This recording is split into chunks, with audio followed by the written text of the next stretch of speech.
So kanina po ay binasa natin yung text na ating pag-aaralan ngayong umaga na ito. So lagi lang po nating buksan yung Bible natin dyan sa Hebrews chapter 10 verses 19-25.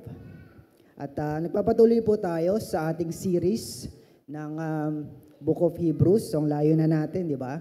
Chapter 10 na tayo. Konti na lang. Matatapos na natin yung Book of Hebrews. So sa ating pagpapatuloy, kung titignan natin yung ating text ngayong umaga, yung ating passage ay nagsisimula sa mga salita na kaya nga. Sa English, ang nakalagay dyan, therefore. Nang ibig sabihin, yung ating mensahe ngayong umaga is very related dun sa naunang sinabi ng author o sa mga naunang mga verses dito sa chapter 10. This is very related. Paano sila naging related? Yung mensahe natin ngayong umaga will not exist or will not be made possible kung hindi nangyari or kung hindi nasabi yung verses 1 to 18. So sa chapter 10, yung verses 1 to 18 ay nagpapaliwanag sa atin na si Kristo ay sapat na. Yung kanyang ginawa ay sapat na. And He accomplished yung kanyang mission to be the ultimate and final sacrifice for the forgiveness of our sins. At dahil doon, kaya tayo may verses 19 to 25. And to put this into perspective, at para makita natin yung kabuuan nitong chapter 10,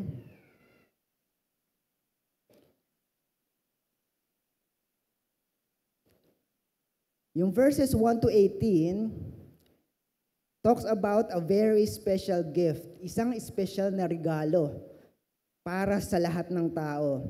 Yung regalo na yon is yung complete and sufficient work of Christ. Yun yung nakapaloob sa verses 1 to 18. And ano ba yung complete and sufficient work of Christ na yon? Well, it's simply the gospel. Kung ano yung ginawa ni Kristo, na kinaawaan niya tayo, iniligtas niya tayo ng permanente, hindi dahil sa magagawa natin, kundi dahil sa kanyang pag-ibig sa atin. Ito yung regalo ng pagliligtas ni Kristo. Now, sa lahat ng tumanggap ng very special gift na yon, from verses 1 to 18, para sa iyo, itong verses 19 to 25. Pero, sa taong patuloy na nire-reject yung regalo ni Kristo at nagpapatuloy sa pamumuhay sa kasalanan, matapos niyang marinig yung katotohanan, you can read advance yung verses 26 to 31. Dahil kung patuloy mong nire-reject si Kristo, yung verses 26 to 31 ay para sa iyo naman. At nakakatakot yung verses na ito. Dahil sabi sa verse 31, it is a fearful thing to fall into the hands of the living God. It is a fearful thing. Yun yung nakalagay sa verses 26 to 31. And then, the rest of the verses ng chapter 10 ay exhortations or encouragements para sa isang faithful na tagasunod ni Kristo na nagpapatuloy sa kanyang pananampalataya hanggang sa kanyang pagbabalik. So that's the big picture of Hebrews chapter 10. Now going back sa ating text for today, which is verses 19 to 25, dito natin makikita, tulad ng sinabi ko kanina, dito natin makikita or dito natin mabubuksan talaga yung regalo ng Diyos, yung the gift of Jesus na sobrang laki, na ang dami palang laman, ang dami palang inclusion ng regalo na ito na ibinigay sa atin ni Kristo. Dahil kay Kristo, meron tayong kapatawaran sa kasalanan, meron tayong kaligtasan. And that's the most important thing, yung kapatawaran natin sa kasalanan at yung kaligtasan. Pero hindi lang yun, yung meron tayo dahil kay Kristo. Unang-una na dyan, nakalagay dyan, we have confidence. Sabi sa verse 19, babasahin ko po muna sa English Standard Version. Sa verse 19, sabi dyan, we have confidence to enter the holy places. Sa Tagalog, tayo'y malaya nang makakapasok sa dakong kabanal-banalan. Pero gusto ko yung word na confidence. Iba yung dating. Dahil yung word na confidence dito, by implication, is a result of an assurance. We have confidence because we have assurance, because we're sure, we're 100% sure. You can be confident sa isang bagay dahil alam mo na wala kang talo. Pag pumusta ka sa isang boksingero at sigurado ka na mananalo yan, confident ka na mananalo yon. You can be confident sa isang bagay dahil meron kang assurance na anuman ang mangyari during the process or sa kasalukuyan, alam mo na sa dulo, because you have assurance, alam mo na sa dulo, things will be favorable pa din para sa'yo. And that's our confidence. Dahil sa assurance na meron tayo. At yung confidence na ito, dala natin yung confidence na ito sa ating pagpasok sa dakong kabanal-banalan, katulad nung sinabi sa text. O sa pagharap natin sa Diyos. Yung confidence na tatanggapin tayo ng Diyos at hindi niya tayo itatakwil o parurusahan dahil sa assurance natin galing kay Kristo. Nagbibigay ba ito na encouragement sa atin? Yes. Pero this is more than an encouragement. Yung author is simply stating a fact that lahat na nakipag-isa kay Kristo, naturally, by automatic process, ay meron niyang confidence na lumapit sa Kanya. Lahat na nakipag-isa kay Kristo, automatic will have confidence na lumapit sa Diyos. At saan galing yung confidence natin? Sabi sa verse 19, dahil sa dugo ni Jesus. Dahil sa dugo ni Jesus. Paano nangyari na yung confidence natin ay galing sa dugo ni Jesus? Let me tell you a short story.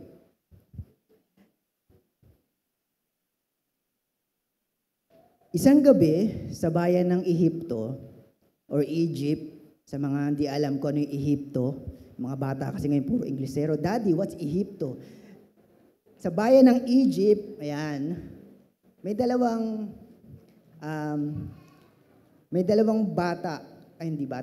matanda na nag-uusap. Habang tahimik yung buong lugar at amoy na amoy nila yung dugo ng tupa na nagkalat sa kalsada, habang amoy na amoy nila yung lechon na tupa, nakakaluto lang, nag-uusap sila, yung dalawang Israelita na ito, napapangalanan natin si Cardo tsaka si Tanggol. Very Israelites yung pangalan nila, no? So si Cardo at si Tanggol ay parehong may anak na panganay. Panganay na lalaki. At nung gabi na yon, sabi ni Cardo, Tanggol, hindi ka ba natatakot sa pwedeng mangyari? Kasi ako natatakot ako na baka yung pinakamamahal kong panganay na lalaki ay mamatay. Hindi ka ba natatakot na baka mamatay din yung panganay mo? Ako kasi hindi ako mapakali eh. Iisa lang yung anak ko na lalaki. Pag namatay pa yung panganay ko na lalaki na to, wala na akong anak. Takot na takot si Cardo. Sabi ni Tanggol, bakit Cardo? Hindi mo ba pinahiran ng dugo, ng tupa o ng kordero yung hamba ng pintuan mo? Hindi nyo ba pinagsaluhan yung Passover lamb na niluto nyo kanina? Sagot ni Tanggol. Sabi ni Cardo, ginawa namin lahat yon. Ginawa namin lahat ng pinagagawa ni Yahweh. Pero nakakatakot pa din considering yung nangyari ng mga nakarang araw. Yung ilog, naging dugo. Yung mga hayop, nagkamatayan. Ang daming mga peste na nagkadatingan at ang daming sakit na dumapo sa atin. Iba't ibang salot yung dumating sa mga nakarang araw. Tanggol, hindi yata ako makakatulog. Natatakot ako ngayong gabi. Ikaw ba, Tanggol, hindi ka ba nag-aalala? Tanong ni Cardo. Sumagot naman si Tanggol, hindi ako nag-aalala, Cardo. Kasi alam ko na hindi tayo pababayaan ng Diyos. Basta ginawa namin yung pinapagawa ni Yahweh na naglagay kami ng dugo ng kordero sa hamba ng aming pintuan, alam namin na ililigtas kami ni Yahweh at ililigtas niya yung aking anak. Sagot ni Tanggol. Sabi ni Cardo, buti ka pa, Tanggol. Ang lakas ng pananampalataya mo. Sana ganyan din ako. Pagkatapos ng usapan nila na yon, pumasok na sila pareho sa bahay nila. Then dumating yung hating gabi. Dumaan yung anghel ni Yahweh para patayin lahat ng panganay na lalaki sa Ehipto. Between Cardo and Tanggol, sino sa kanila ang nawalan ng anak na lalaki? Wala. Bakit wala? Wala. Dahil ang pagliligtas ni Yahweh ay hindi nakadepende kay Cardo at kay Tanggol.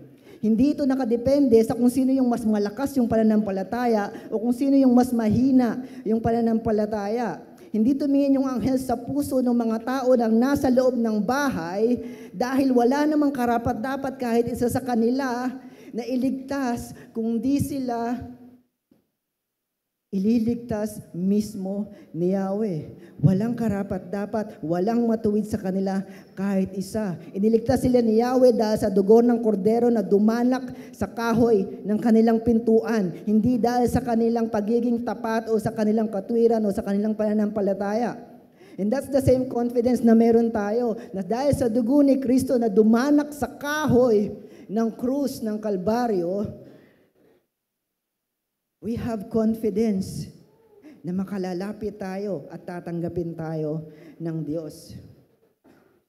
Pero kapatid, di ba, requirement yung pananampalataya? Yes, of course, hindi pwedeng wala yon. Pero ang point dito, yung faith natin, minsan liliit, minsan lalaki, minsan iinit, minsan lalamig. At kung doon titingin ng Diyos sa ating pananampalataya o sa ating sariling mga ginagawa o sa emosyon natin, delikado tayo. Buti na lang that the Father looks not at the beholder, but at the object of our faith, which is Christ Jesus. Buti na lang. So kapatid, okay lang pala na mahina yung pananampalataya ko. Maliligtas din pala ako kahit mahina yung pananampalataya ko. Well, sa question na maliligtas ba ako kahit mahina yung pananampalataya ko, yes. Dahil again, hindi naman ito nakadepende sa atin, kundi sa ginawa ni Kristo para sa atin. Pero sa question na okay lang ba na mahina yung pananampalataya ko, no, hindi okay. Sa kwento ni Cardo at ni Tanggol, sino yung mas confident sa kanila na magiging okay yung lahat? Sino yung may joy at nasasabik sa gagawing pagliligtas sa kanila ni Yahweh nung gabi na yon? Sino yung may kapayapaan at nakatulog ng mahimbing sa kabila nung nakakatakot na mangyayari? Si Tanggol na may mas matibay na pananampalataya. So hindi okay na manatiling mahina ang inyong pananampalataya because your confidence in Christ is always at the same level as your faith in Christ.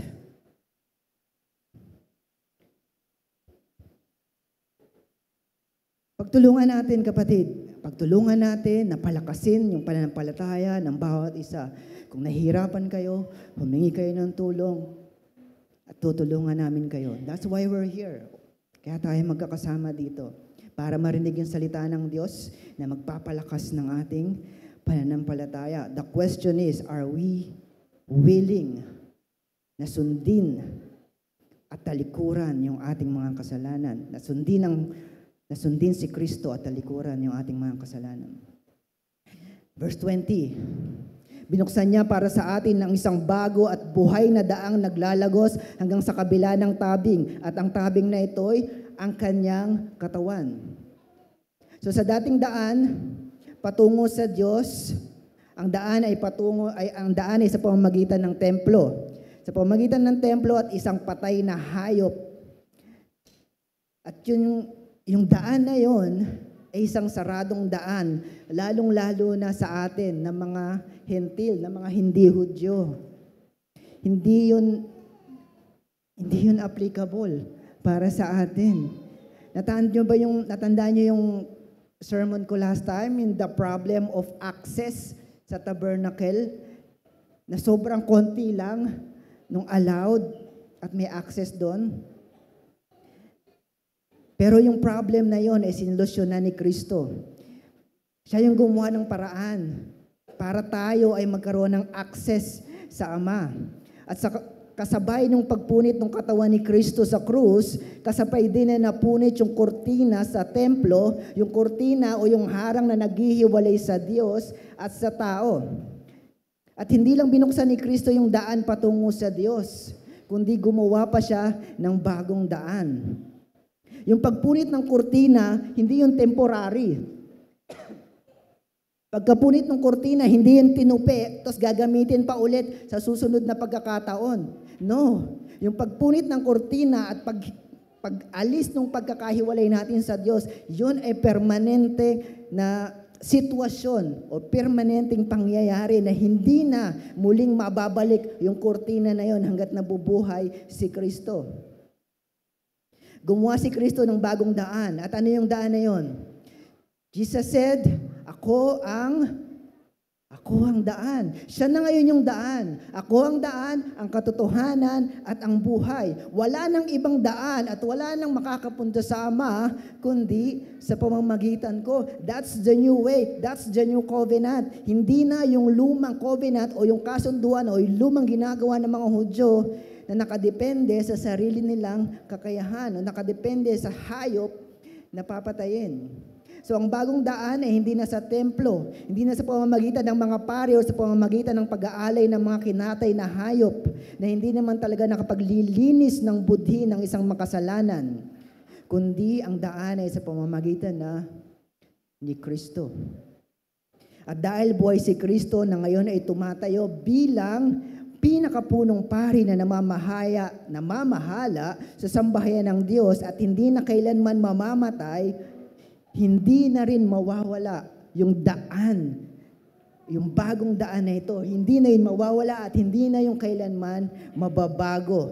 Ang daan na ito, si Kristo na ang daan na itinakda ng Diyos mula sa kanyang pagkamatay, pagkabuhay hanggang sa mga oras na ito at hanggang sa hinaharap. Iisa na lang yung daan patungo sa Ama. Verse 21, tayo ay may isang pinakapunong pari na namamahala sa sambahayan ng Diyos. Or sa inyong program nakalagay dyan, we have a great high priest. Ito yung isa pa nating confidence. Na dahil kay Kristo, ang ating kaligtasan ay hindi na kailanman mawawala. Hebrew chapter 7 verse 25, sabi dito, dahil dito, lubusan niyang maililigtas ang lahat ng lumalapit sa Diyos sa pamamagitan niya, sapagkat siya'y nabubuhay magpakailanman upang mamagitan para sa kanila. Lubusan, completely, perfectly, not ending. Hanggang nabubuhay si Kristo, patuloy niya tayong ililigtas at patuloy siyang magliligtas ng mga taong makasalanan na nagsisisi sa kanilang kasalanan hanggang sa kanyang pagbabalik. So hindi lang tayo saved, we're fully and eternally saved. Iniligtas tayo ni Kristo bilang ating Savior at patuloy niya tayong inililigtas bilang ating great high priest. So ano pang ipag-aalinlangan mo patungkol sa iyong kaligtasan? Sagot na yan ni Kristo. Next, we have our hearts sprinkled clean from an evil conscience and our bodies washed with pure water. Yun yung sabi sa verse 22 ng English Standard Version.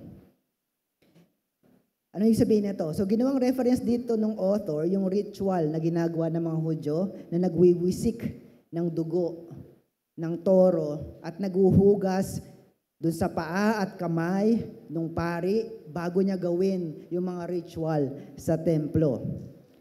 Sinasabi niya na bago nila gawin ang kahit na anumang ritual and sacrifices at engagement sa kanilang pagsamba, meron muna silang dapat gawin. Bago sila makalapit sa Diyos, meron sila munang dapat gawin na paglilinis sa kanilang sarili. Makikita natin yan sa Exodus chapter 30 and Leviticus 16. Ang lahat ng kanilang mga rituals na to ay puro panlabas at temporary lang ang effect at hindi nakapaglilinis ng budhi o nakapagtatanggal ng guilty feeling ng isang tao dahil sa kanyang kasalanan.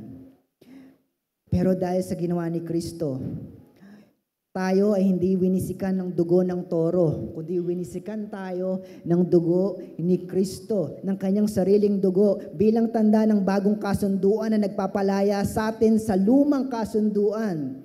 Hindi na natin kailangan na maging malinis sa panlabas dahil ang bagong kasunduan na hindi na nakabase kung paano tayo naglilinis ng ating sarili, kundi kung paano na tayo nilinis ni Kristo.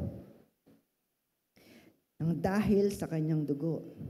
Yung paglilinis sa pamamagitan ng tubig naman, ito'y sumisimbolo doon sa ginagawa nating baptism. Sumisimbolo lamang, hindi ito talagang nakapaglilinis.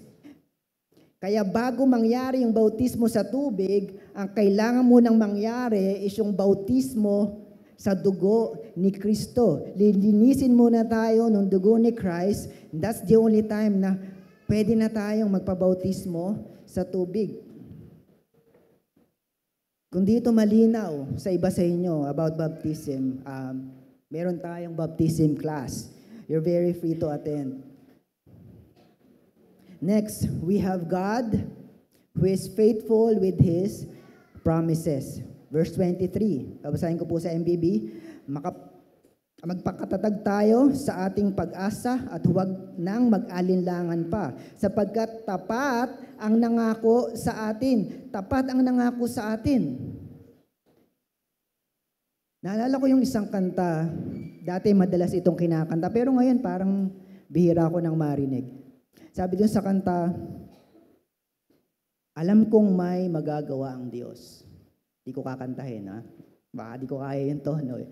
Alam kong may magagawa ang Diyos. Anong susunod? Kung ako'y magtatapat at sa Kanya'y maglilingkod or susunod, alam kong may magagawa ang Diyos. That song is very wrong. Bago ka pa man magtapat, bago ka pa man maglingkod, may ginagawa na ang Diyos, may ginawa na ang Diyos para sa iyo. And you're not required to be faithful at you're not required to do any ministry or service to the Lord para may gawin ang Diyos sa buhay mo. Hindi pa natin kilala ang Diyos, hindi pa natin naririnig yung gospel, may ginawa na ang Diyos. Inibig na niya tayo, kahit tayo ay mga tinuturing pa ng mga kaaway ng Diyos. While we were still sinners, Christ died for us. Kaya yung sinasabi ng kanta na may magagawa ang Diyos, kung ako ay magtatapat at maglilingkod, it's a contradiction nitong verse 23. Na sinasabi sapagkat tapat ang nangako sa atin. Hindi tayo tapat. That's a given fact. Pero wala tayong paghahalala at we have confidence na tapat ang nangako sa atin. Ang problema kasi, minsan tayo ay faithful, minsan hindi. Kaya yung confidence natin, hindi pwedeng nakabase sa sarili nating faithfulness. kundi dapat nakabase sa faithfulness ng Diyos. Dahil dito alam natin na anumang ipinangako ng Diyos, dahil siya ay faithful, ay matatanggap natin. Dahil tapat ang Diyos na nangako sa atin. Next, we have one another. Verse 24. And let us consider how to stir up one another to love and good works. Dahil kay Kristo, kung bakit dahil kay Kristo, kung bakit ang bawat isa sa inyo ay narito ngayong umaga and every Sunday attending the church. Because kailangan natin yung isa't isa. We need the church. Imagine waking up one Sunday morning, Imagine niyo, waking up one Sunday morning. Wala dito yung BBCC. Walang gathering ng church. Walang mga pastor, walang mga usher, walang tao dito sa church. Imagine that scenario. Well, pwede kang mag-worship na mag-isa, siguro, or pwede kang pumunta sa ibang lugar para doon ka mag-worship or sa ibang church, probably.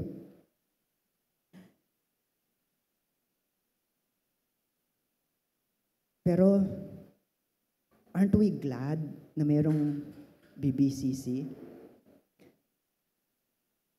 We don't have perfect members at hindi rin perfect ang inyong mga pastors and leaders. And this is not a perfect church. But this is my home church. At every Sunday, I'll go back to my home. It's my joy and excitement na bumalik sa bahay na ito, nakasama kayo na aking pamilya. Hindi akong pumili sa inyo na makasama. Hindi rin kayong pumili sa akin. Walang pumili sa atin sa isa't isa. Ang Diyos ang pumili sa atin at siyang naglagay sa inyo sa kanya-kanyang upuan na yan para tayo ay sama-sama na sumamba, magpalakasan, magpuri at itaas si Kristo every Sunday. Christ put you there and that's where you should stay.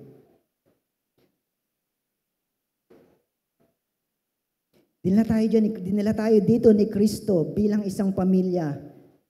Sa kanyang bilang isang regalo, ang bawat isa para sa atin. And we have one another dahil kay Kristo. So dahil kay Kristo, we have confidence, we have a great high priest, we have our hearts sprinkled clean from an evil conscience, and our bodies washed with pure water. We have God who is faithful with His promises. Dahil kay Kristo, we have one another. Lahat ng ito secured our salvation in Christ. Lahat ng ito ay mabuting regalo ng Diyos para sa atin. At lahat ng ito ay binigay ni Kristo so we can enjoy yung ating buhay Kristiyano. So let's leverage these gifts na binigay sa atin ng Diyos. Let's leverage yung mabubuting bagay na ito. At ito yung gagawin natin. Gagamitin natin ito. Meron tayong gagawin. For our part, ito yung mga gagawin natin.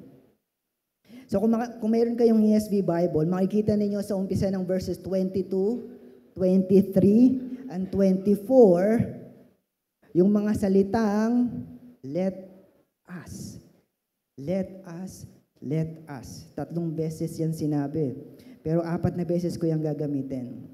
Dahil sa dulo, sa verse 24, the message is also let us wait together. May ayon sa number 4.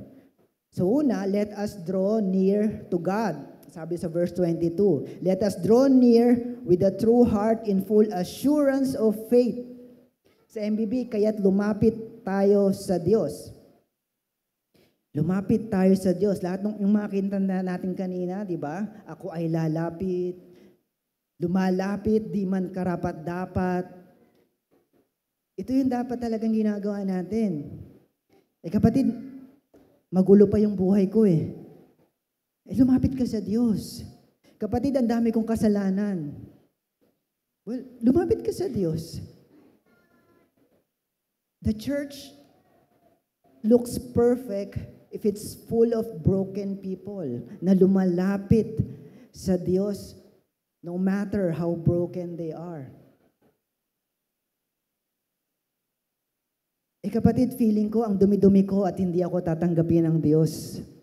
Sinong nagsabi sa'yo na hindi ka tatanggapin ng Diyos? May magagawa ka ba para yung karumihan mo ay maging malinis para ikaw ay maging katanggap-tanggap sa Diyos? Wala rin naman. So, anong point ng sinasabi mo na hindi ka tatanggapin ng Diyos? Kaya nga sabi ni Kristo, come to me. Ang panawagan sa atin dito ay lumapit sa Diyos. Hindi maghanda muna bago lumapit sa Diyos. Hindi maglinis muna ng sarili bago lumapit sa Diyos. Hindi gumawa ng ating sariling daan patungo sa Diyos. Ginawa na yung lahat ni Kristo. Yung paghahanda, yung paglilinis, yung bagong daan, ginawa na ni Kristo. Yung mahirap na part. Yung part natin is to simply come in. To draw near, to enter in His kingdom. Sabi pa sa text natin, with a true heart or with a sincere heart. Ibig sabihin ng true heart, with a sincere heart, in full assurance of faith. Ano ang ibig sabihin nito?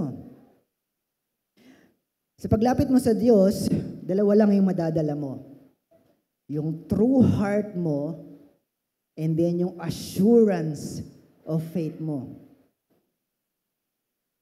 Sa paglapit mo sa Diyos, dapat nandun yung sincere heart mo na tumatalikod at umaayaw sa kasalanan, na nagagalit sa kasalanan, na nandidiri sa kasalanan. Dapat dala mo yung sincere heart mo na handang magbago at sumunod kay Kristo. Yun yung unang nadadali natin sa pagharap natin sa Diyos. Pangalawa, yung full assurance of faith mo kay Kristo.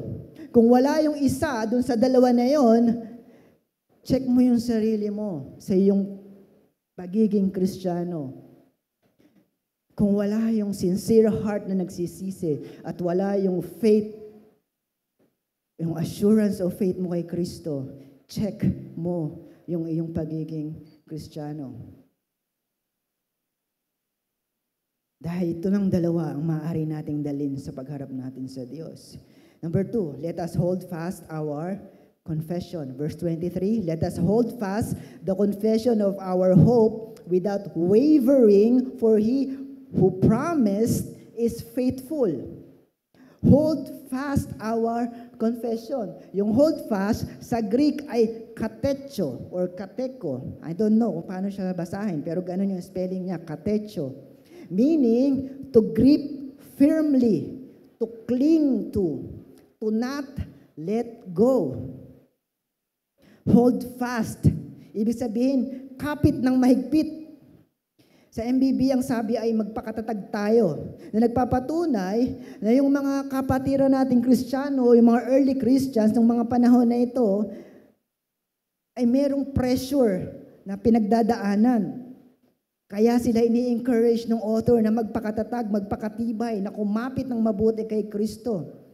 Dahil mahirap yung kanilang pinagdadaanan. Maigting yung encouragement sa kanila nung mga Hudyo na bumalik sa dating pananampalataya. Kaya nga maigting din yung encouragement ng author ng Hebrew na kumapit kay Kristo, to hold fast the confession of our hope, na manatili sa kanilang pamumuhay ng may pag-asa at umaasa kay Kristo na tapat na nangako sa kanila. Hold fast the confession of our hope. Para naman sa atin, hindi nga tayo siguro bumabalik dun sa dati nating relihiyon, sa dati nating paniniwala. Pero bumabalik naman tayo sa dati nating kasalanan. Parehas lang yun. Bumabalik naman tayo sa dati nating pamumuhay na nakikita ng tao na ang pag-asa natin ay hindi si Kristo. Nakikita tayo na ang pag-asa natin ay sa pera pa din, sa kayamanan pa din, sa tao pa din, sa karunungan at sa kalakasan pa rin natin. Bumabalik tayo na ang Diyos natin ay ating sarili. Bumabalik tayo sa relihiyon na tayo ang Diyos at hindi si Kristo. Bakit ka babalik doon sa putikan kung saan ka iniahon ni Kristo? Samantalang alam na alam mo na yung putikan na yon, bagamat sa umpisa ay masarap o masaya na maglaro sa putikan, alam mo, that the same putikan, yung parehong putikan na yon, yung maglulubog sa'yo na parang kumunoy, hanggang sa isang araw ay hindi ka na makaahon dahil sa kasalanan. Kapatid, makinig tayo habang tinatawag pa tayo.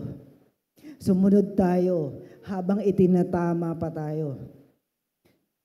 Lumapit tayo hanggat bukas pa ang daan na ginawa ni Kristo. Dahil baka bukas, huli na ang lahat. Number 3, let us consider one another. Verse 24, and let us consider how to stir up one another to love and good works.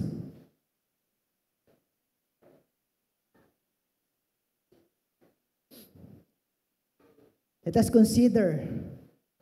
Yung word na consider dito, ang ibig sabihin is to think of, isipin, or bigyan natin ng priority. Consider how to stir up. And then yung stir up, sa MBB ang ginamit ay gisingin ang damdamin. Pero sa original translation, yung stir up dito, ang ibig sabihin is to provoke.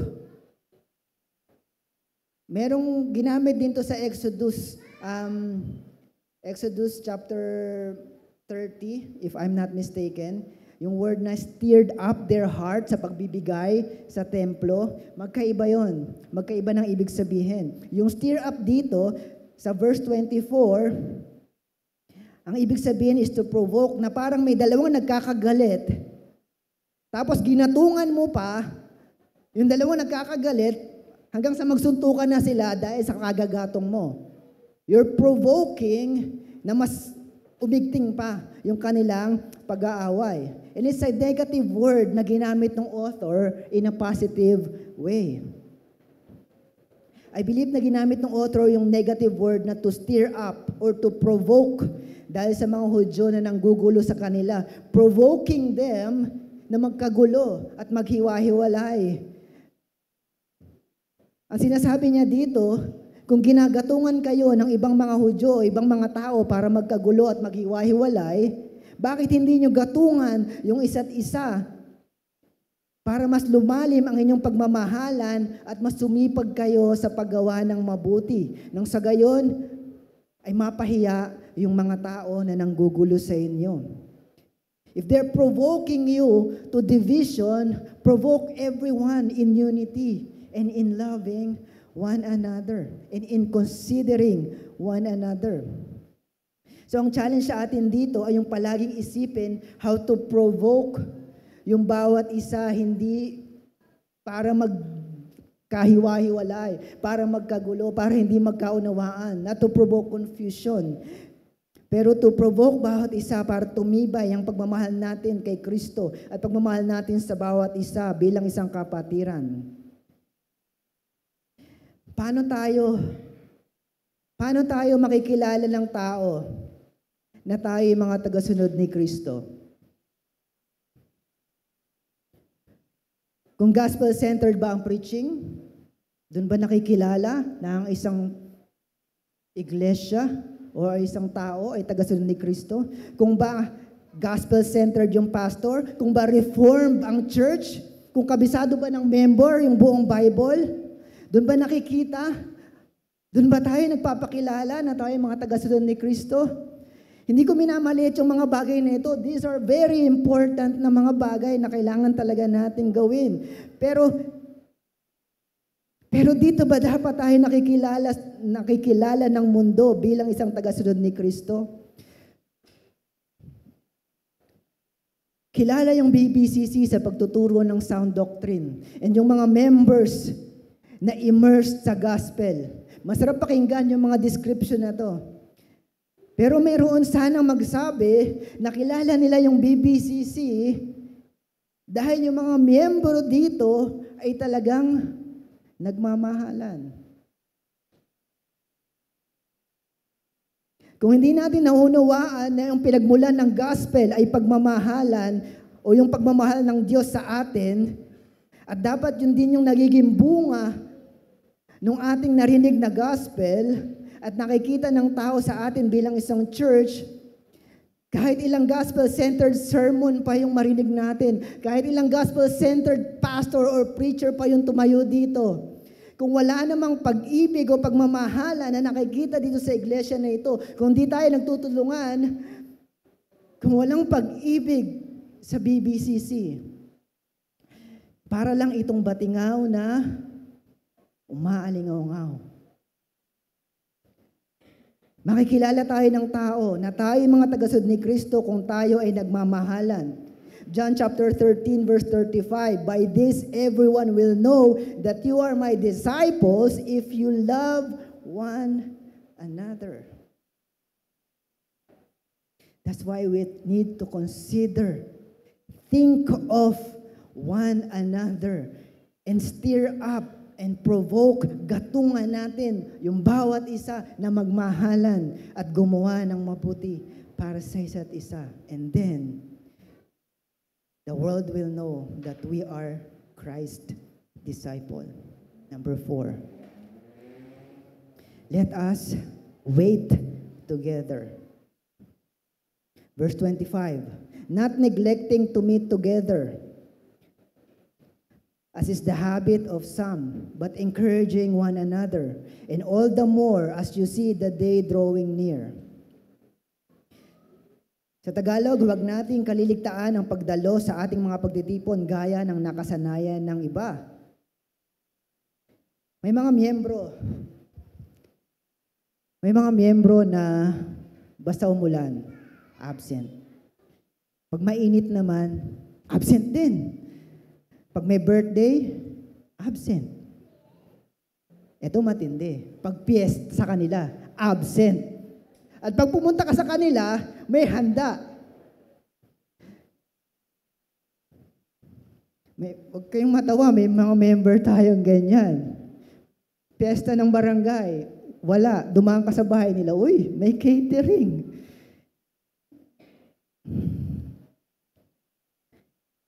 Pag may dumating na kamag-anak, absent.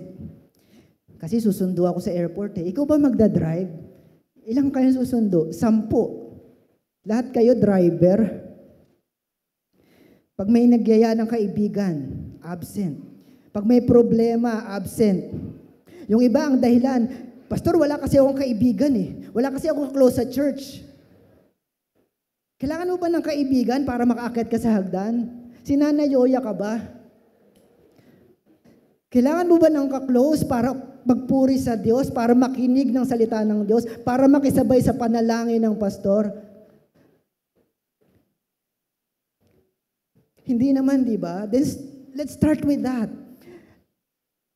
Na yung pagdala mo ay hindi dahil sa ibang tao, kundi dahil sa Panginoong Jesus. Then make it a habit. And sigurado ako, in the process, while it's already a habit, na ginagawa mo yun para kay Kristo, hindi pwedeng hindi ka magkakaroon ng kaibigan dito. Lalo na kung babae ka. Napaka-friendly ng mga kababaihan dito. Sa lalaki siguro medyo nagtatansyahan pa yan eh. Medyo nagpapakiramdaman pa yan. Pero eventually, sigurado, you will find not just a friend, but a family dito sa church. Give it a chance. Sinasanay nyo kasi yung sarili nyo na laging may dahilan para umabsent sa church. Laging may dahilan para umabsent sa Sunday worship. Kapatid, kasalanan ang hindi pagdalo sa worship service every Sunday. Hebrew chapter 10 verse 25. Huwag nating kaliligtaan ang pagdalo sa ating mga pagtitipon. Idagdag nyo yan sa listahan ng kasalanan na dapat ninyong pagsisihan. Kung hindi pagdalo sa church, Kung hindi pagdalo sa mga church gatherings ay nakakasanayan, tulad ng sabi sa verse, na nakasanayan ng iba, yung hindi pagdalo. Yung laging pagdalo ay nakakasanayan din. Unang-una sa mga bata, sanahin natin sila, i-train natin sila sa tamang landas na dapat nilang lakaran nang sa gayon, sa kanilang paglaki, hanggang silang lumaki, tumanda, hindi nila ito makakalimutan. Yan sabi sa Kawikaan chapter 2 verse 6. Mga magulang, pag Sunday morning, hindi na dapat tinatanong yung mga anak nyo, pupunta ka ba sa church o hindi? Hindi dapat yun yung tanong. Ang tanong, dapat yung tinatanong ng asawa ko every Sunday morning. Babaon ka ba dyan o hahampasin kita hanggang magising ka?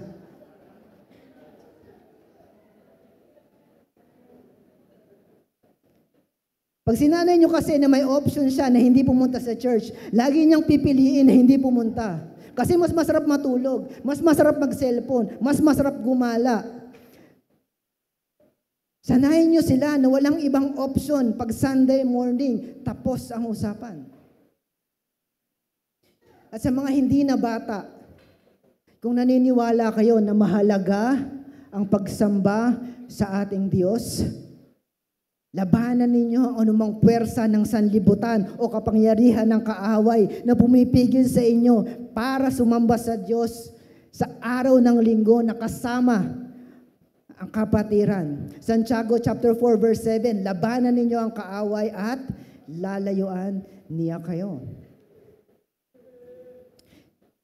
Sabi pa sa verse 25, sa halip, palakasin natin ang loob ng isa't isa, lalo na ngayong nakikita nating malapit na ang araw ng Panginoon.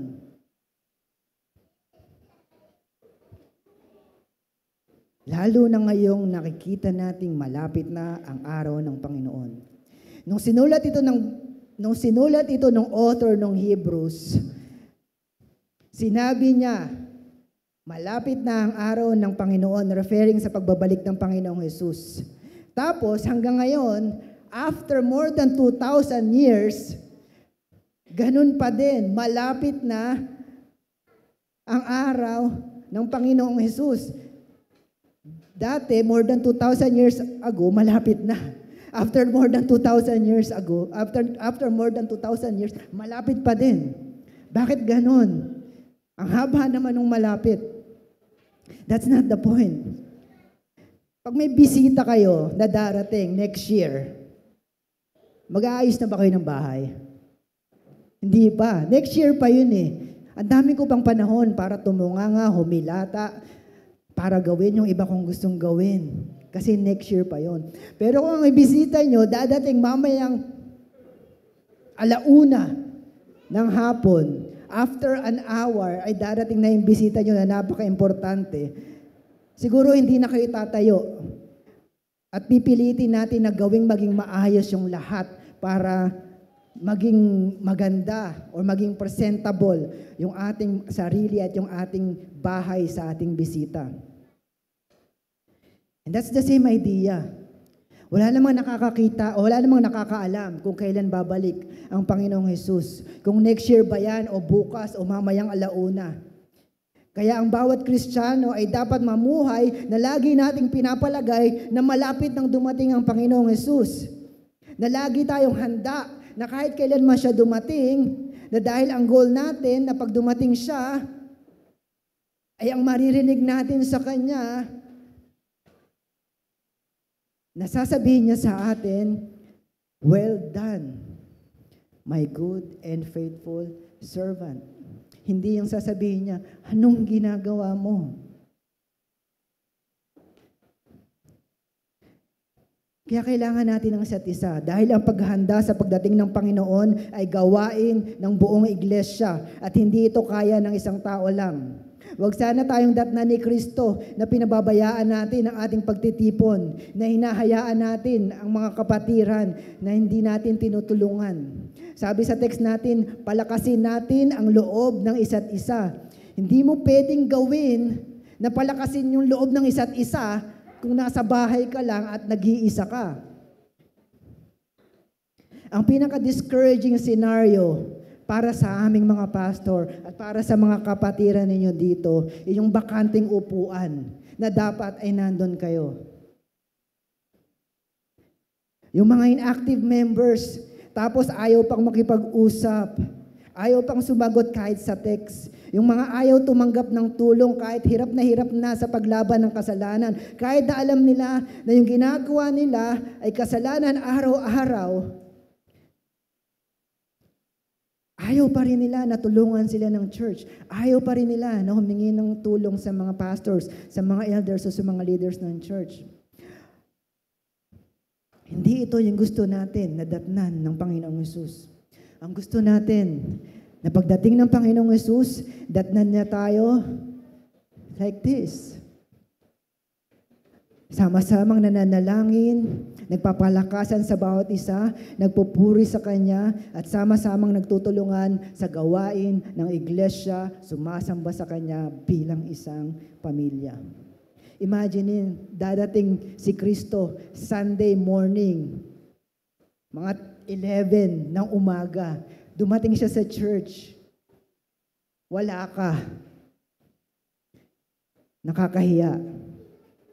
Awit 133, sabi doon, napakaligaya at kahanga-hanga sa ating pangmasid, ang nagkakaisa at laging sama-sama na magkakapatid. Hindi laging wala, hindi laging absent, kundi laging sama-sama. So bilang mga tagasunod ni Kristo, ito yung mga challenge sa atin. Let us draw near to God. Let us hold fast our confession of hope. Let us consider one another. Let us wait for the Lord together. Lahat ng nasabing let us ay utos. Lahat ng nasabing let us ay utos sa atin na dapat ay regular nating ginagawa bilang mga tagasunod ni Kristo at bilang isang iglesia. Magagawa ba natin to? Yes, magagawa natin to. Dahil we have confidence sa dugo ni Kristo. Dahil meron tayong great high priest na lagi namamagitan para sa atin at sa Ama. At lagi tayong nililigtas. Lagi tayong tinutulungan. At wala tayong alilangan kung tayo tatanggapin ng Ama dahil we have our hearts sprinkled clean from an evil conscience and our bodies washed with pure water. At dahil kay Kristo, our future is secured. Dahil we have God, we have a Savior who is faithful with His promises. At kahit kailan, hindi natin mararamdaman na tayo ay nag-iisa. At wag na wag ninyong iisipin na kayo ay nag-iisa sa paglaban ninyo sa kasalanan at sa pagsamba natin sa Diyos because we have one another. Totoo nga, kung nasa iyo si Kristo, nasa iyo na ang lahat ng kailangan mo. Let's pray. Aming aming Diyos, kulang yung aming mga salita para sabihin yung aming pasasalamat sa iyo. Kulang yung aming mga salita para ibigay sa iyo yung papuri na nararapat sa iyo. Kulang yung aming appreciation to appreciate yung ginawa ni Kristo para sa amin. Kulang yung kahit na anumang magagawa namin para maipakita namin na iniibig namin ang Diyos, iniibig namin si Kristo, at iniibig namin ang bawat isa. Kaya Ama, sa lahat ng ito, dalangin namin at tulungan mo kami. May your Holy Spirit work mightily sa bawat isa sa amin. May your word work mightily sa bawat isa sa amin. Para kami ay baguhin, para kami ay itama, at para makita ng bawat isa at na lahat ng tao na dito sa BBCC ay merong pagkakapatiran, merong pagmamahalan, At masasabi nila that we are, na kami, ng mga taga-BBCC are truly Christ disciple. Ama, sa iyo ang pinakamataas na papuri, pasasalamat at pagsamba ngayong umaga. In Jesus' mighty name. Amen.